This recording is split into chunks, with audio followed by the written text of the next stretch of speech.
하나님 말씀 말라기 3장 7절에서 12절 말씀입니다.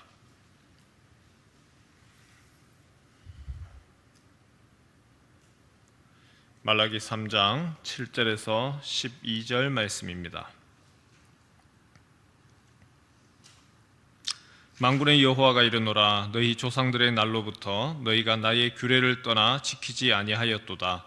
그런즉 내게로 돌아오라. 그리하면 나도 너희에게로 돌아가리라 하였더니 너희가 이르기를 우리가 어떻게 하여야 돌아가리이까 하는도다.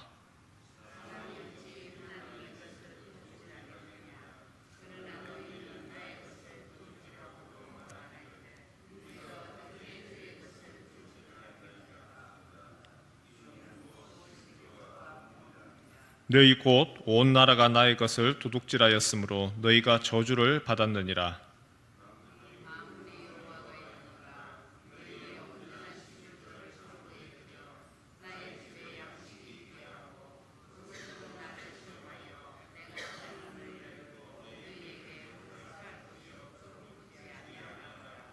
만군의 여호와가 이르노라. 내가 너희를 위하여 메뚜기를 금하여 너희 토지 소산을 먹어 없애지 못하게 하며 너희 밭에 포도나무 열매가 기한 전에 떨어지지 않게 하리니 너희 땅이 아름다워짐으로 모든 이방인들이 너희를 복되다 하리라. 만군의 여호와의 말이니라. 아멘. 오늘 읽은 말씀은 말라기에서 유명한 11조와 관련된 내용입니다. 11조 한번 생각해 볼까요? 둘 중에 누가 11조를 하겠습니까? 한 사람은 하나님을 의식하고 하나님을 인정하는 신자입니다. 또 다른 한 사람은 내 힘으로 내가 돈을 벌었습니다. 내 힘으로 벌었기 때문에 내 마음대로 사용해도 됩니다 라고 생각하는 불신자입니다. 과연 이 둘 중에 누가 11조를 하겠습니까? 당연히 신자가 하는 거죠. 하나님이 나에게 주셨고 하나님이 나에게 이렇게 하게 하신 거 감사가 있고 또한 이것은 내 것이 아니라 하나님의 것입니다 라고 하는 생각을 가지고 이 하나님이 주신 것으로 내가 하나님을 어떻게 기쁘게 할까요? 라고 하는 그 마음이 있을 때에 드리는 것이 11조입니다. 그래서 11조는요 사실 돈의 문제가 아니라 마음의 문제입니다. 그 마음이 있느냐 없느냐 하나님과의 관계의 문제고 하나님께 드리고자 하는 그 마음의 문제인 거죠. 3장 7절에 보니까 만군의 여호와가 이르노라. 너희 조상들의 날로부터 너희가 나의 규례를 떠나 지키지 아니하였도다. 그런즉 내게로 돌아오라. 그리하면 나도 너희에게로 돌아가리라 하였더니 너희가 이르기를 우리가 어떻게 하여야 돌아가리이까 하는도다. 하나님이 이야기하시는 게 내게로 돌아와라. 나에게로 돌아와라. 나의 규례를 떠나지 말아라. 하나님의 규례가 무엇이죠? 하나님의 규례, 하나님이 말씀하신 거 이거 지켜라 라고 하시면서 하나님의 규례로 주신 것이 11조입니다. 그래서 다르게 말하면 11조 하나님의 규례를 지켜라. 하나님의 말씀을 네가 명령을 따라라. 그리하면 그 규례를 지키고 하나님께로 돌아오면 나 또한 너희에게 준비한 그 축복의 보따리를 풀겠다라고 하는 의미를 가지고 있는 것이죠. 여기 계시는 어른들께서 자녀들을 키우면서 참 기쁘고 좋았던 시간들, 언제가 기쁘고 좋으시죠? 다른 것보다 그 자녀들이 부모를 생각하는 마음이 있을 때죠. 자녀들이 부모님에 대해서 생각을 하고 그리고 마음만 가지고 있는 것이 아니라 표현하는 겁니다. 지금도 물론 자녀들이 잘하지만 아이들이 어릴 때에 자기들이 돈을 버는 것도 아닌데 그 용돈 얼마 모아서 아무것도 참 부모님이 봤을 때는 가치로 보면 별로 그렇게 좋진 않지만 그래도 부모님이라고 생일이라고 어떻게든지 기쁘게 해드리려고 무언가를 준비하는 것 그것 보면 기분이 참 좋습니다. 그것은 금액의 문제가 아니죠. 마음의 문제입니다. 아, 얘네들이 나애들을 공경할 줄 아는구나. 얘네들이 나에 대해서 생각할 줄 아는구나. 얘네들이 나에 대해서 마음을 가지고 있구나. 하나님이 이스라엘 백성에게 지금 원하셨던 거 나의 규례라 라고 하시면서 기대하시는 것은 돈의 문제가 아니라 하나님이 그 마음을 보시기를 원하셨던 것이죠. 그래서 어제 보았던 것처럼 말라기서에 영적 질병 4가지가 있었죠. 영적인 부주의함이 있었습니다. 그리고 영적으로 반항했습니다. 예배를 경멸을 했습니다. 기만했습니다. 그러나 하나님, 우리가 그것이 아니라 하나님께 우리의 마음을 드립니다 라고 하는 거, 표현하는 거, 그것이 11조라서 하나님이 정말 원하셨던 거, 마음을 원하셨다는 겁니다. 11조라고 하는 거 사실 오늘 우리도 마찬가지입니다. 하나님에 대한 마음이 있을 때에 그 마음이 표현으로 나타납니다. 우리가 살아가면서 돈이 항상 넉넉합니까? 아니죠. 반대로 항상 모자랍니다. 부족합니다.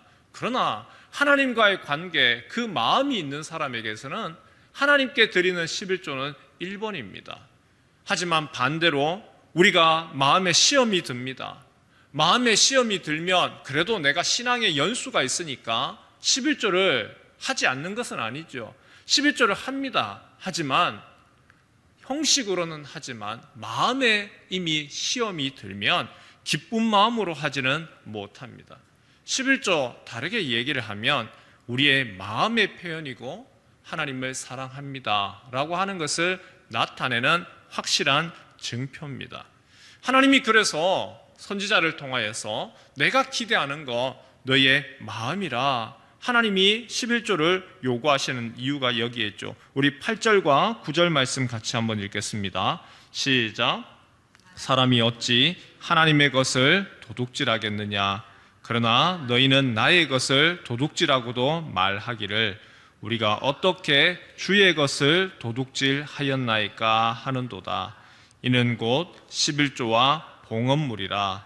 너희 곧 온 나라가 나의 것을 도둑질하였으므로 너희가 저주를 받았느니라. 하나님의 것을 도둑질하지 말라. 사실 여기에 대해서 한 가지 더 알아야 되는 배경이 있습니다. 무엇이냐면 하나님이 우리를 청지기로 삼으셨다는 거죠. 하나님이 우리에게 맡기셨고 하나님의 청지기 관리자로 우리를 세우셨습니다. 학개서 말씀해 보면 하나님이 이렇게 이야기하시죠. 은도 내 것이요 금도 내 것이니라. 모든 재물의 주인 하나님이십니다. 그래서 우리가 하나님으로부터 복 받습니다, 하나님이 축복하십니다 라고 할 때에는 여러 가지 의미가 있지만 그 중에 하나가 재정에 대한 부분들, 물질에 대한 축복도 이미 포함이 되어 있습니다. 하나님이 우리에게 모든 은과 금이 내 것이면서 우리에게 하나님이 맡기시는 것, 하나님께서 주인이시고 우리에게 재물도 맡기시고 생명도 맡기시고 그 주인이신 하나님 앞에서 우리가 청지기로 살아갈 때에 하나님 나에게 맡기신 거 주님 잘 관리하게 하시고 또한 하나님 앞에 11조를 드리면서 주님이 나의 주인이시고 그리고 나는 청지기입니다. 하나님이 11조를 내라 라고 하는 그 규례, 하나님의 명령 앞에서 내 것이 아닌데 하나님의 것인데 그러면 내가 하나님 그 규례 지키겠습니다. 다르게 얘기를 하면 내가 주님의 뜻에 순종하겠습니다. 따르겠습니다. 반대로 11조를 하지 않는다라고 하는 것은 내가 이것이 하나님이 소유권이다, 하나님이 모든 것을 나에게 맡기신 청지기직을 내가 인정하지 않는다는 것이죠. 내가 주님의 뜻에 따르지 않습니다. 하나님이 도적질이라고 강력하게 단어를 사용하신 이유가 여기에 있습니다. 이런 배경에서 11조를 하는 이에게 내가 책임져 주겠다. 너의 재정 10의 1 사실은 굉장히 큰 거지요. 그러나 내가 책임져 주겠다. 10절에서 12절 말씀 바로 그런 의미에서 얘기를 합니다. 함께 읽겠습니다. 시작. 만군의 여호와가 이르노라. 너희의 온전한 11조를 창고에 들여 나의 집에 양식이 있게 하고 그것으로 나를 시험하여 내가 하늘 문을 열고 너희에게 복을 쌓을 곳이 없도록 붙지 아니하나 보라. 만군의 여호와가 이르노라. 내가 너희를 위하여 메뚜기를 금하여 너희 토지 소산을 먹어 없애지 못하게 하며 너희 밭에 포도나무 열매가 기한 전에 떨어지지 않게 하리니 너희 땅이 아름다워짐으로 모든 이방인들이 너희를 복되다 하리라.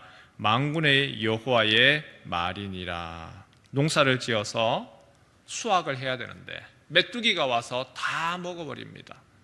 거둘 것이 하나도 없는 거죠. 수고를 했는데 얻는 것이 없습니다.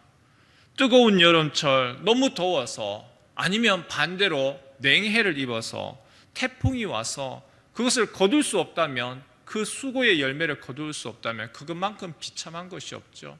하나님이 약속하는 것이 청지기로서 너희가 내 명령을 듣고 나의 규례를 지켰으니 내가 거기에 대해서 막아주겠다. 너희의 필요에 대해서 내가 책임져 주겠다. 하나님을 의지하는 자에게 내가 그것을 갚으리라. 반대로 불순종하는 자에게는 어떻게 될까요?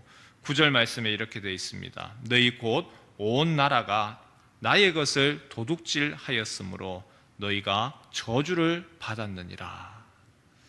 구약에서 11조, 하나님이 축복, 어떤 축복이냐? 물질적인 축복을 이야기를 많이 합니다.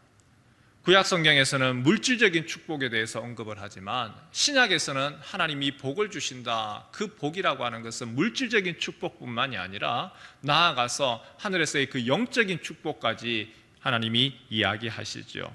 돈 다 필요합니다. 돈이 필요 없는 곳이 없고 교회 또한 하나님 나라의 일을 하기 위해서는 필요합니다.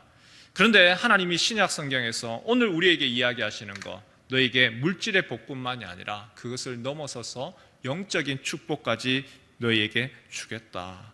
하나님께 11조에 대해서 마음이 닫히면 관계가 닫히는 것이고, 그 관계가 닫히게 되면 하나님과의 관계, 복 받을 수 있는 물질적인 복을 넘어서 영적인 복을 받을 수 있는 관계가 닫히고, 그리고 그의 마음의 상태, 영혼까지도 계속 말라가는 것이죠.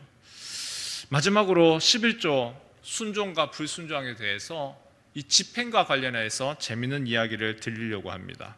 오늘 말씀에도 나오겠지만 너희가 도둑질했다. 그리고 하나님이 거기에 대해서 내가 너희에게 복을 주고 내가 거기에 대해서 하지 아니하는 것 저주하리라. 11조에 대한 부분은 하나님이 집행합니다.